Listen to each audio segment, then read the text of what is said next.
আপনারা বিচার করতে পারবেন? 9-7 পারবেন না। হ্যাঁ আপনারা কোনো আর এক্সাম্পল আপনি- দাঁড়া করাতে পারবেন? এটা হলো মেয়ের পারবেন বাবা, না। হ্যাঁ। আমার ভিক্টিমের বাবা, স্টেম নেবেন, হ্যাঁ। স্টেমে লিখিত নেবেন, আচ্ছা তো কুছ কথা পারবেন বলছেন, না। কথা বলেন। আপনারা পারবেন না। ঠিক আছে, ওকে। বসুন। আপনারা পারবেন না। আচ্ছা, ঠিক আছে, ওকে। এটা বড় যুবক 15 দিন, এরপর আরেকটা বড় কোনো ঘটনা পড়বে, এটা আচ্ছা, ঠিক তলে আছে, চলে আচ্ছা, যাবে। ঠিক আছে, ওকে। শেষ। আল্লাহ ভরসা, চিন্তা রামিসার বাবা উনি যে বিচার চাচ্ছেন না, এর মানে এই না উনি বিচার চাচ্ছেন না। উনি একটা বার্তা দিচ্ছেন, কার কাছে বিচার চাইবো, কিসের বিচার চাইবো, কোথায় বিচার। প্রশাসনটা, নির্বাহী বিভাগটা কিভাবে নির্লজ্জ পাপেটগিরি করে একটা অপকর্মকে জায়েজ করতে চেয়েছে। আল্লাহর রহমতের কাছে না, কিছুই এইখানে সেটা তো আল্লাহ তাআলার ব্যাপার। আল্লাহ তাআলা বলছে তার সাথে শিরক এবং মানুষের আমরা হক বলছি আল্লাহ ছাড়া। তাআলার ব্যাপার আমরা না কেন বলবো? না না, আমি আপনি বলি আল্লাহ তাআলার সাথে শিরক এবং হলো আপনার হক ছাড়া জি। যে কোনো আল্লাহ মাফ করতে পারে। রাজধানীর পল্লবীতে 8 বছর বয়সী শিশুকে ধর্ষণের পর হত্যার ঘটনায় সম্ভাব্য সংক্ষিপ্ত সময়ের মধ্যে দৃষ্টান্তমূলক বিচার হবে এমন কথা জানিয়েছেন স্বরাষ্ট্রমন্ত্রী সালাউদ্দিন আহমেদ। আজ দুপুরে তিনি একটি ব্রিফিং করেছেন, সেখানে তিনি জানিয়েছেন এটি। আপনার কাছে আমি যে প্রশ্নটা করতে চাচ্ছি সেটা হচ্ছে, স্বরাষ্ট্রমন্ত্রীর অনেকে পদত্যাগ দাবি করেছেন এমন ধরনের ঘটনার কারণে। এই আইনশৃঙ্খলা পরিস্থিতির অবনতির দায় স্বরাষ্ট্রমন্ত্রীর পদত্যাগ দাবি করা হয়েছে, যেটি জামাতে ইসলামীর থেকে দাবি করা হয়েছে।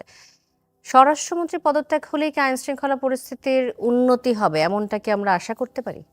যে এই স্বরাষ্ট্রমন্ত্রী যিনি আসছেন, ওনারা দায়িত্ব নিচ্ছেন আমার যতটুকু মনে পড়ে গত 17ই ফেব্রুয়ারি থেকে। 12 তারিখে নির্বাচন হয়েছে, 17ই ফেব্রুয়ারি থেকে মার্চ, এপ্রিল, মে 3 মাস তাদের পূরণ হয়েছে।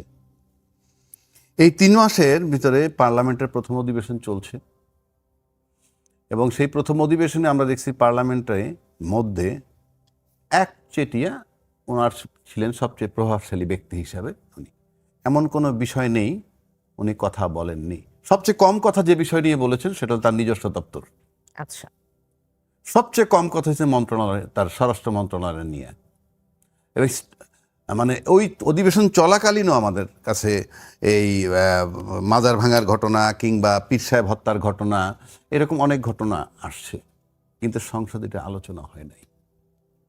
মানে স্বরাষ্ট্রমন্ত্রীর যে দায়িত্ব, তার যে বিশাল এক দায়িত্ব, তার সবচেয়ে কম আলোচনা হয়েছে তার দপ্তর নিয়ে। এবং মনে হইতেছিল যে উনি সবচেয়ে কম মনোযোগী ওনার দপ্তর নিয়ে। সেই অধিবেশন সম্প্রতি শেষ হয়ে গেল, তারপরেও আমরা সেটা তার দপ্তর নিয়ে খুব মনোযোগী, খুবই, হ্যাঁ, ইতিমধ্যে উনি র্যাবের পুনর্গঠন নিয়ে আলাপ করছেন, র্যাবের নাম কি পরিবর্তন হবে এইসব নিয়ে আলাপ করছেন, কিন্তু আমরা পার্লামেন্টের ভিতরে তার যে প্রভাব বা দৌড়ঝাঁপটা যেভাবে দেখছি, আমার কাছে মনে হয় না তার মন্ত্রণালয় সেটা সেভাবে দেখছি। তো এখানে আমি বলবো যে কিছু ঘাটতি তার আছে, সিনসিয়ারিটির অভাব যদি আমি ধরি। মহাসচিব বলছেন মানসিকতার পরিবর্তন। মানসিকতার পরিবর্তন তো একটা একটা সামগ্রিক কথা, একটা মানে এটাকে কি বলা হয়, একটা সুশীল সমাজের মতো কথা, যে সবার মানসিকতার পরিবর্তন করে। আপনি কে যে মানসিকতার পরিবর্তন করবেন, বা আমি কে, আমার মানসিকতার, সবার মানসিকতার পরিবর্তন হয়ে গেলে তো কোর্ট কাছারি কিছুই লাগে না। আচ্ছা, তো আপনার কাছে আমার একটা প্রশ্ন চলে আসে। আবু রাজ্জাকি, আপনি সিনিয়র আইনজীবী, বাংলাদেশ সুপ্রিম কোর্ট। এই ধরনের ঘটনাগুলো যখন ঘটে, বাংলাদেশ এটা খুব নতুন ঘটনা না, কয়েকদিন আগে আমরা আসিয়ার ঘটনাটা দেখলাম।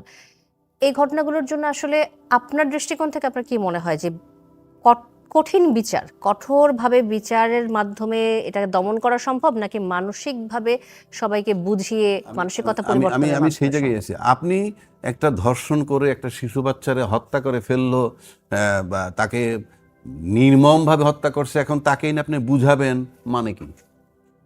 তাকে আপনি এসে বুঝাবেন তুমি এটা করছো কেন, এটা করা ঠিক হয় নাই, তোমারও তো বোন আছে, এইগুলো বললে হবে? মানসিকতার পরিবর্তনের জায়গাটা আমি আসতেছি আপনাকে।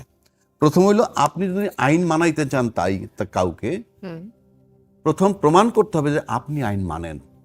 যখন আপনি আইন মানবেন, তখন মানে আন্ডার কমান্ড যারা, তারা ভাববে ওরে বাপরে বাপ, আমার যারা বস তারা তো আইনের বাইরে কিছু করে না, সুতরাং সে ছাড় দিবে না। আর আপনি যখন আইন নিজে মানবেন না, তখন আরেকজনকে আইন মানাইতে আপনি বাধ্য করতে পারবেন না, এবং না মানলে তখন আপনার কিছু করার নাই। কেন বলছি কথাটা? বাংলাদেশের গণতন্ত্র, মানে গণতন্ত্র দিয়ে আমরা মনে করি যে গণতন্ত্র হইলেই সবকিছু ঠিক হয়ে যাবে, গণতন্ত্রের মাধ্যমে নির্বাচন হয়ে গেলেই সব ঠিক হয়ে যাবে। একটা নির্বাচন হয়ে গেলেই যে সব ঠিক, তা কিন্তু নয়। কারণ আপনি নির্বাচনে ভোটে নির্বাচিত হন, তাহলে ভোটে নির্বাচিত হওয়ার পর আপনি কি একবারও প্রশ্ন করেন আপনি নিজেকে যে জনগণ আপনাকে ভোট দিছে কেন? আচ্ছা। জনগণ আপনাকে ভোট দিছে কেন কি একবার আপনি বলেছেন, চিন্তা করছেন যে জনগণ আপনাকে ভোট দিছে কেন? যদি কেন চিন্তা করেন জনগণ ভোট দিছে কেন, তাহলে গণভোট পাশ করাইছে জনগণ, জুলাই সনদ বাস্তবায়ন করার জন্য ভোট দিছে জনগণ। আপনি পার্লামেন্টে নির্বাচিত হওয়ার পর সাথে সাথে ইউটার্ন নিয়ে নিলেন যে কিসের গণভোট, কিসের জুলাই সনদ। এই যে আপনি জনগণকে বললেন গণভোটে ভোট দিতে, ভোট দেওয়ার পর আপনি চেঞ্জ হয়ে গেলেন, সেই জনগণের আপনি আইন করে তাকে দমাবেন, আপনি নিজে আইন না মেনে আরেকজনে দমাবেন কেমনি? আচ্ছা। 2 নম্বর আসেন, নির্বাচিত প্রতিনিধি হয়ে গেলে, এই যে গণতন্ত্রের মাধ্যমে আপনি নির্বাচন করলেন, নির্বাচন মানেই যদি ভোটে আপনি গুরুত্ব দেন তাহলে তো ওইগুলা বাস্তবায়ন করতে হয়।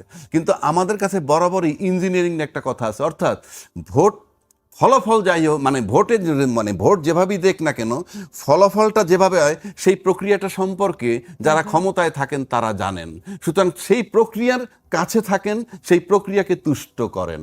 তা নাহলে আপনি গণভোট, জনগণের ভোট যদি চিন্তা করেন তাহলে ইউটার্নটা নিলেন কিভাবে? আপনি বলতেছেন আইনে, আমার কোনো আইন দরকার নাই, আপনি মেনে নিছেন, আপনার এই আজকের প্রধানমন্ত্রী বলছেন গণভোটে ভোট দিতে, তারপরে যে আপনি ইউটার্নটা নিলেন কোন আইনে, কোন বিধানে? এক, যে রামিসা হত্যার পরে যে ঘটনাটা ঘটলো, মামলা হলো এবং দ্রুত বিচার কার্যক্রমের জন্য আসলে কোনো বাধার সম্মুখীন কি হতে হয়? যেটা আমরা আসিয়ার ক্ষেত্রে দেখলাম যে রায় হয়েছে কিন্তু এখনো সেটা অ্যাপেলেট ডিভিশনে রয়ে গেছে। শোনেন, বাংলাদেশটা কেমনভাবে চলছে আপনারা সবাই খুব ভালো জানেন। যে যুদ্ধাপরাধীর বিচার আমরা করেছি সবার মৃত্যুদণ্ড কার্যকর হয়েছে। সেম ফুটিংয়ের আরও একজন আসামি সরকার পরিবর্তন হওয়ার পর সে কিন্তু আবার অ্যাপেলেট ডিভিশন থেকে রিলিফ পেয়ে গেল। বিষয়টা আপনি জাস্ট চিন্তা করেন, সেম ফুটিং বলতে অপরাধ সেম, তো কয়জনের মৃত্যুদণ্ড হইলো, আবার উনি খালাস পেয়ে গেলেন। এটাতে আপনি বিচারের বিগের চিত্রটাকে, সেই বিচারপতিরাই কিন্তু আছেন কম বেশি ঘুরে ফিরে। তাহলে কি রেজাল্টটা কি দাঁড়াইলো? কথাটা কেন বলছি মনে রেখেন, পরে বলছি। রামিসার বাবা বিচার চাচ্ছেন না, উনি কিন্তু একটা বার্তা দিচ্ছেন এটা দিয়ে। উনি যে বিচার চাচ্ছেন না এর মানে এই না উনি বিচার চাচ্ছেন না, উনি একটা বার্তা দিচ্ছেন। কার কাছে বিচার চাইব, কিসের বিচার চাইব, কোথায় বিচার? ওই যে আসিয়া বললেন মৃত্যুদণ্ড কার্যকর হয় না, প্রদীপ যে সিনারে হত্যা করছে কার্যকর হয় নাই। কথার কথা বলছি, ইয়ে অনেকে সাগরুনি অদ্যাবধি একটা পুলিশ রিপোর্ট হয় নাই। সিনা টান করে একটা রাজনীতিবিদ বলে গণতান্ত্রিক সরকার আসলে ঠিক হয়ে যাবে, আমি আসলে ঠিক হয়ে যাবে, অমুক আসলে ঠিক হয়ে যাবে। কোথায়? একটা রাষ্ট্র আজকে 14 বছর একটা পুলিশ রিপোর্ট দিতে পারে না ক্রিমিনাল কেসের। সেই রাষ্ট্র বড় বড় কথা বললে কাজ হবে? কেন পারছে না? সেই জায়গাটা আসতেছি। বাংলাদেশ মানে আপনি পৃথিবীর অন্যান্য দেশ যদি জরিপ করেন তাহলে দেখবেন কোথাও যদি একটা শহর বানায়, নগরায়ণ করা হয়, সেখানে সবার আগে আদালত স্থাপন করা হয়। কেন? মানসিকতার পরিবর্তনের কথা বলছেন মহাসচিব। মানসিকতার পরিবর্তন আপনি করার কে? আপনি পারবেন না করতে, কারণ আপনি নিজেই তো মানসিকতার পরিবর্তন করেন নাই। You are breaking the law. আপনি পার্লামেন্টে বসে আছেন 100% সংবিধান লঙ্ঘন করে। পার্লামেন্টে লেখা আছে সংবিধানের মধ্যে জাতির স্বাধীনতার ঘোষক বঙ্গবন্ধু শেখ মুজিবুর রহমান।